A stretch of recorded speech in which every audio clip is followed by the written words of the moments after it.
Shalom saudara sekalian. Hari ini, hari yang indah, kembali kita akan belajar firman Tuhan. Kali ini kita akan belajar dari tokoh yang bernama Filemon di dalam Perjanjian Baru. Kalau saudara perhatikan, surat Filemon itu singkat, hanya satu pasal saja. Jikalau saudara memiliki waktu, silakan membaca semua dari kitab ini. Tema yang kita ambil atau kita berikan hari ini adalah sebuah pengampunan. Saya mengutip dari Filemon 1 ayat 11. Filemon 1 ayat 11, jikalau saudara memegang Alkitab, sama-sama kita membacanya. Dahulu memang dia tidak berguna bagimu, tetapi sekarang sangat berguna baik bagimu maupun bagiku. Saya ulangi. Filemon 1 ayat 11, dahulu memang dia tidak berguna bagimu, tetapi sekarang sangat berguna baik bagimu maupun bagiku. Kita berdoa. Bapa di surga, terima kasih untuk satu ayat dari surat Filemon yang sudah kami baca. Kami hendak merenungkannya, Tuhan. Pakai hamba-Mu di dalam segala keterbatasannya. Jadikan apa yang disampaikan menjadi berkat, penghiburan, teguran, pengajaran bagi yang mendengar maupun yang menyampaikannya. Dalam nama Tuhan Yesus kami berdoa. Amin. Saudara, jikalau Filemon bukan pengikut Kristus yang sejati, maka persoalan yang dijalaninya sangat gampang. Maksudnya sangat gampang untuk dibereskan, saudara. Kenapa demikian?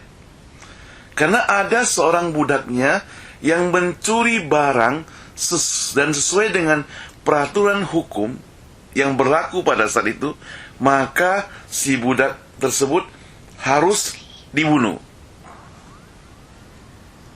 Maka itu habis perkara, saudara. Atau kalau Filemon tidak mau melakukannya sendiri, ia bisa membayar orang untuk melakukannya. Itu peraturan atau tradisi pada zaman itu. Yang menjadi sulit karena, saudara, Filemon ini adalah orang percaya. Istilah kita, Filemon itu orang Kristen. Itu sebabnya Filemon tidak ada pilihan lain kecuali ia harus mengampuni. Saudara, ia telah belajar bagaimana mengasihi. Maka ia harus mempraktekkan kasih itu. Ia bahkan belajar juga tentang bagaimana mengasihi musuh. Maka ia harus melakukannya itu. Saudara, kalau kita ketemu ada dua orang yang mengaku percaya kepada Tuhan Yesus dan pada suatu hari, namun ia masih melakukan tindakan balas dendam, tidak ada kasih, masih ada pengampunan, menyimpan iri dan sebagainya, kita tentu harus pertanyakan kepercayaannya. Dan yang menjadi masalah sekarang, saudara, yang mau kita lihat di sini, apa yang dilakukan Filemon terhadap budaknya ini? Jawabannya, ia harus mengampuni budaknya. Atas dasar apa ia harus mengampuni, saudara? Mari kita lihat beberapa bagian yang sudah saya persiapkan. Yang pertama, saudara, Filemon harus mengampuni karena Tuhan Yesus lebih dahulu telah mengampuni dirinya. Firman Tuhan mengajarkan kepada kita harus mengampuni musuh, bahkan orang-orang yang menganiaya kamu. Hal ini sudah Tuhan Yesus praktekkan ketika ia hidup sebagai manusia di dunia ini. Bahkan ketika suatu hari Petrus bertanya kepada Yesus, harus berapa kali kita mengampuni orang lain? Yesus seakan-akan memberikan jawaban kepada Petrus bahwa kita selama-lamanya harus mengampuni orang lain. Perhatikan Matius 18 ayat 22. Yesus berkata kepadanya, Aku berkata kepadamu, bukan sampai 7 kali saja, melainkan sampai 70 kali 7 kali. Yang artinya apa, saudara? Yang artinya, selama-lamanya kita harus mengampuni. Makanya Filemon sangat bergumul terhadap kasusnya, saudara. Apabila ia melakukan kesalahan terhadap hal ini, mengambil tindakan, maksudnya bila ia memutuskan hal yang bertentangan dengan pengajaran firman Tuhan, maka akan mempengaruhi orang-orang percaya pada waktu itu. Paling sedikit terhadap jemaat atau orang-orang Kristen yang ada di rumahnya, saudara. Sebenarnya tradisi masyarakat Yunani Roma tidak ada kamus kalau harus ada perasaan takut kepada budak yang berontak. Sang tuan sebebas-bebasnya melakukan apa saja terhadap si budak itu. Namun kalau Filemon tidak melakukannya, saudara, bukan berarti ia takut pada budak itu. Tetapi lebih dari itu, ia takut pada Tuhan yang dilayaninya. Itu sebabnya maka kita lihat Onesimus berhasil menghindari hukuman yang semestinya. Saudara, Filemon bukan orang Kristen yang biasa atau istilah kita Kristen KTP. Kristen hanya berdasarkan kartu tanda penduduk, bukan. Namun ia seorang yang aktif terlibat dalam pelayanan waktu itu di Kolose. Itulah sebabnya maka Rasul Paulus menyebutnya sebagai teman yang setia dan teman sekerja, saudara. Panggilan ini juga sebagai suatu penghormatan kepada Filemon. Rupanya selain ia orang Kristen, karakter hidupnya juga baik, saudara. Mengapa dikatakan demikian? Karena di dunia hari ini ada orang yang mengaku Kristen, namun karakter hidupnya tidak baik. Orang korupsi, dia juga ikut korupsi, saudara. Bahkan tidak jarang kita temukan para petinggi pejabat negara, termasuk anggota DPR, yang notabene, yang konon ceritanya mengaku sebagai orang percaya, hari ini berada di dalam penjara karena masalah korupsi ini, saudara. Ada banyak lagi hal yang lain, saudara. Nah, saudara, tidak semua orang Kristen yang memiliki karakter yang baik seperti Filemon, bukan? Kekristenan menjadi distorsi kadang, bukan karena ulah orang-orang luar di sana, tetapi seringkali ulah orang-orang percaya sendiri yang tidak menjadi contoh. Itu sebabnya kita, kalau mengaku sebagai orang Kristen, harus datang berlutut di hadapan Tuhan, mohon pengampunan pada Tuhan. Oh Tuhan, selidiki aku, periksa hidupku. Aku ini bersalah, aku ini berdosa, aku ini telah mencoreng wajah-Mu. Oh Tuhan, aku mau kembali, aku mau bangkit, aku mau setia, aku mau jadi contoh, aku mau jadi teladan, karakterku harus berubah. Oh, kita mau janji demikian, saudara. Nah, saudara, bukan saja Filemon yang setia, tapi istrinya Arvia dan anaknya Arkipus juga adalah orang-orang yang setia melayani. Bahkan ada kaum wanita dan jemaat lain yang aktif pelayanan bersama-sama dengan Filemon. Itulah sebabnya jikalau Filemon mengalami pergumulan masalah, tentu hal semacam ini pernah di-sharekan kepada rekan-rekan pelayanannya. Saudara, iman kepercayaan seseorang akan bertumbuh dan semakin teguh bila mendengar kesaksian dan menyaksikan peristiwa-peristiwa yang memuliakan nama Tuhan. Sebaliknya, bila ada peristiwa-peristiwa yang tidak memuliakan nama Tuhan terjadi, tentu sangat berdampak terhadap kehidupan rohani orang-orang Kristen lainnya. Sebagai salah seorang pelayan Tuhan dalam hal ini, pasti banyak mata yang sedang menyoroti kehidupan Filemon. Oleh sebab itu, masalah yang dihadapi Filemon sudah tentu perlu disingkapi dengan berbagai pertimbangan. Apabila ia salah mengambil keputusan, sangat mempengaruhi pelayanannya pada masa mendatang. Sebagai seorang budak, maksudnya budak dari Filemon itu, maka Onesimus itu sebenarnya sangat beruntung. Mengapa saya katakan demikian? Karena Filemon adalah orang Kristen yang baik, setia pada Tuhan. Pasti ia memperlakukan budaknya dengan baik. Ini yang wajar. Jadi yang wajar-wajar terjadi saja, saudara.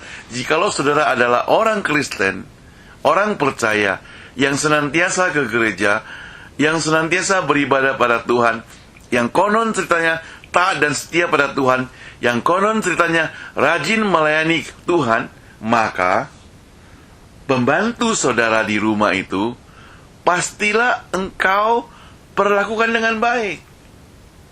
Pegawai di kantor saudara itu pastilah engkau perlakukan dengan baik. Nah, jikalau engkau tidak memperlakukan mereka dengan baik, maka perlu dipertanyakan. Tapi seringkali saudara, yang justru yang tanda kutip tidak tahu diri itu para pegawai, para pembantunya. Melihat majikannya orang percaya, majikannya orang Kristen, maka mereka mau sesuka-sukanya. Mereka pikir, kan majikanku orang baik. Saudara, ketegasan itu bukan berarti hilang dari ciri khas orang percaya. Orang Kristen boleh marah kalau melihat kesalahan. Jadi kalau mau marah kepada pembantu, pegawai, silakan. Tapi kemarahan itu bukan kebencian, saudara. So, kalau kita perhatikan gubernur yang ada di DKI Jakarta sekarang ini, terkenal dengan temperamen darah tinggi, bisa marah. Tapi saya yakin, sesuai dengan kepercayaannya juga, kemarahannya bukan karena kebencian tentu. Justru orang tua yang masih mau marah kepada anaknya, itu artinya orang tua itu masih sayang pada anaknya. Jikalau ada orang tua yang menghiraukan anaknya, suka-suka anak itu mau berbuat apa saja, mau jungkir balik juga terserah dia, nah, itu artinya si orang tua sudah tidak sayang pada anaknya. Maka saudara, untung tak kala Onesimus melarikan diri, ia mencari juga orang yang tepat, yakni Rasul Paulus yang waktu itu masih berada dalam penjara tahanan rumah. Sebenarnya sesuai dengan hukum yang ada pada waktu itu, menyembunyikan seorang budak yang melarikan diri juga termasuk suatu kesalahan besar. Dan kalau hal itu dilakukan oleh Paulus, sangat memungkinkan di dalam hati Paulus tersisa suatu pengharapan. Dan pengharapan itu pengharapan yang pasti bahwa Onesimus itu masih dapat diselamatkan. Dan mengingat dirinya sendiri yang pernah diubah oleh Tuhan begitu luar biasa, tentu tidak menutup kemungkinan hal ini berlaku bagi Onesimus. Saudara, Filemon mengampuni karena Tuhan Yesus sudah mengampuni dia. Yang kedua, saudara, Filemon harus mengampuni karena kehidupan budaknya sudah diperbaharui. Nah, saudara, kalau kita ditanya bagaimana Onesimus dapat bertemu dengan Paulus, maka secara pasti caranya kurang jelas. Namun, ada yang memperkirakan kemungkinan besar Epafras, sang pendiri dan gembala sidang di Kolose, yang memperkenalkannya kepada Paulus. Mereka bertemu di rumah sewa Paulus di Roma. Perhatikan Kisah Rasul 28 ayat 30, saudara bisa membacanya. Dan di sanalah Paulus memimpin Onesimus percaya kepada Tuhan Yesus. Artinya dia menginjili, dia memberitakan, dia menasehati sampai Onesimus itu bertobat, saudara. Dengan demikian, Onesimus yang berarti adalah berguna, maka tatkala dia mencuri barang, melakukan kesalahan, maka nama yang berguna itu sudah menjadi orang yang tidak berguna. Seringkali orang tua kita berharap memberi nama kepada kita karena dia berharap kita mau lakukan sesuatu sesuai dengan nama kita tentunya. Jadi nama itu memiliki pengharapan. Waktu orang tua memberikan nama anaknya itu Setia, berarti diharapkan anaknya itu akan setia. Waktu diberikan nama Budi, artinya anak itu pasti anak yang berbudi. Waktu anak yang diberikan nama Selamat, pasti selamat. Celakanya saudara, ada banyak orang bernama Selamat, namun tidak selamat. Kenapa? Karena untuk keselamatan, kuncinya percaya kepada Tuhan Yesus sebagai juru selamat. Nah saudara, Onesimus bertobat. Onesimus mau kembali kepada Tuhan. Onesimus mau berubah. Onesimus insaf. Itu sebabnya maka Paulus berani katakan bahwa dia dahulu tidak berguna bagimu, tetapi sekarang ia berguna bagimu. Dan juga kata Paulus, bagiku. Nah, dengan kesetiaannya bersama dengan Rasul Paulus dan juga keakraban dengan Paulus, bahkan Paulus telah menganggap sebagai anak rohani, maka Paulus merasa sudah waktunya dia mengembalikan Onesimus yang bertobat ini kepada Filemon. Paulus tidak pernah memaksa Filemon menerima Onesimus kembali. Karena bagi Paulus, apabila Filemon secara terpaksa menerima Onesimus, tidak ada gunanya juga. Akan menjadi beban. Padahal kalaupun Paulus mau memaksa Filemon, bisa juga. Karena sesungguhnya Filemon sendiri juga merupakan hasil buah penginjilan dari Rasul Paulus. Jadi secara rohani, Filemon berhutang keselamatan pada Paulus. Saudara, kita harus mengerti perasaan Filemon. Tidak gampang untuk menerima orang yang pernah menyakiti kita. Saudara, kita sesama teman juga demikian. Kalau ada seorang teman yang pernah mengkhianati kita, untuk menerimanya kembali tidak gampang, saudara. Dalam keadaan pulih kembali seperti semula, saudara. Mungkin kita bisa mengampuni dia, menerima kembali, tapi sudah ada jarak-jaraknya. Tapi yang dituntut oleh Rasul Paulus kepada Filemon itu standarnya sangat tinggi, saudara. Onesimus itu seorang budak. Sekarang dia kembali. Ya, dia kembali. Dan Filemon harus terima dia. Itu tuntutan daripada Filemon. Maksudnya daripada Paulus kepada Filemon.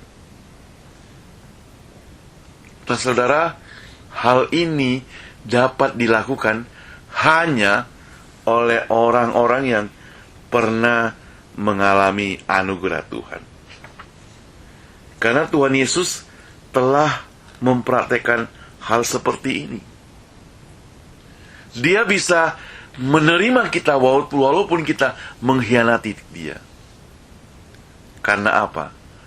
Karena kita mengalami anugerah Tuhan. Filemon harus melakukan seperti itu, saudara. Yang ketiga, Filemon harus mengampuni karena sebagai orang percaya, ia mesti mempraktekkan kasih karunia Tuhan ini. Saudara, sekali lagi Filemon menghadapi kasus pergumulan yang berat. Kalau dia bukan orang percaya, dia biarkan saja. Tapi karena ia orang percaya, dia bertanggung jawab untuk rekonsiliasi, perdamaian seperti ini. Maka sesuai dengan surat pengantar Rasul Paulus, ia diminta menerima Onesimus di rumah. Ini mungkin tidak masalah ya, karena dulu saya ingat ada pembantu kami yang di Surabaya yang pernah lari pulang ke kampung, tapi kami masih bisa terima dia kembali, kerja kembali. Walaupun akhirnya dia lari lagi untuk kedua kalinya. Ya dasar mungkin masih anak-anak atau bagaimana. Tetapi saudara, poin saya di sini adalah Filemon diminta oleh Paulus menerima Onesimus bukan sebagai budak lagi, tetapi menerimanya sebagai saudara. Jadi tadi saya katakan standarnya itu dinaikkan, saudara. Kalau menerima kembali saja sebagai budak yang pernah mengkhianati, pernah mencuri saja sudah susah, sekarang menerima dia sebagai seorang saudara, tentunya akan sangat susah. Tapi itu harus dilakukan oleh orang percaya dan oleh Filemon, saudara. Saudara, seorang yang bernama Lewis B. Smedes dalam bukunya yang berjudul Mengampuni dan Melupakan, Forgive and Forget,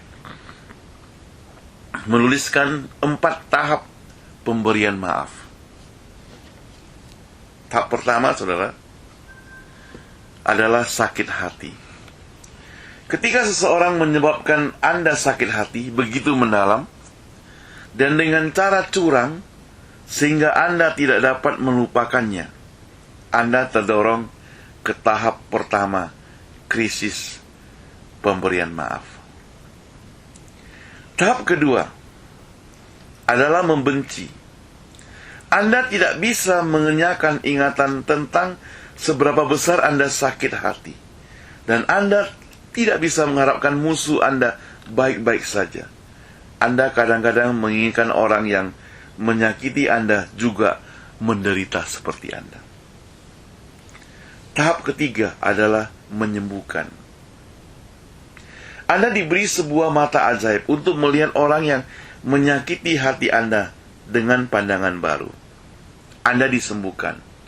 Anda menolak kembali aliran rasa sakit dan Anda bebas kembali.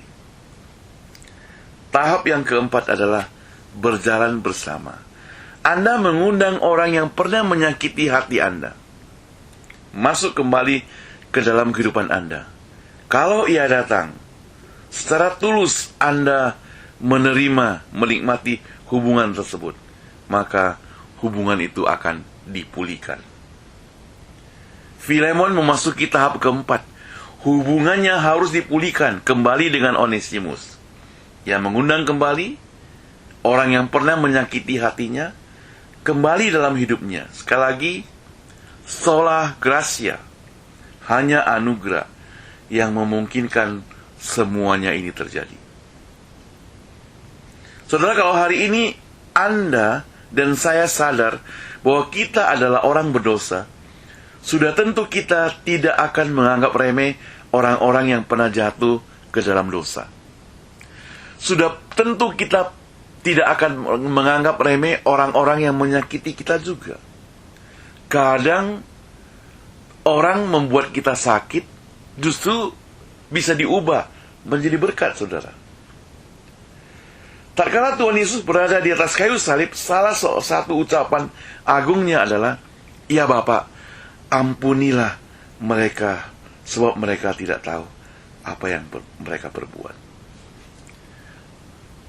Hari ini, dimanapun saudara berada, dalam kondisi apapun saudara saat ini, jikalau ada orang-orang yang pernah melukai Anda, menyakiti Anda, merusak hidup Anda, mengkhianati Anda, bagaimana sikap Anda? Apakah sampai detik ini Anda masih menyimpan dendam? Menyimpan kebencian, menyimpan kemarahan? Terus bagaimana kita berdoa?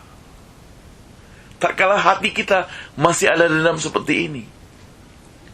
Bagaimana kita bisa datang kepada Tuhan yang setia, yang mengampuni, kalau kita masih ada rasa sakit hati seperti ini?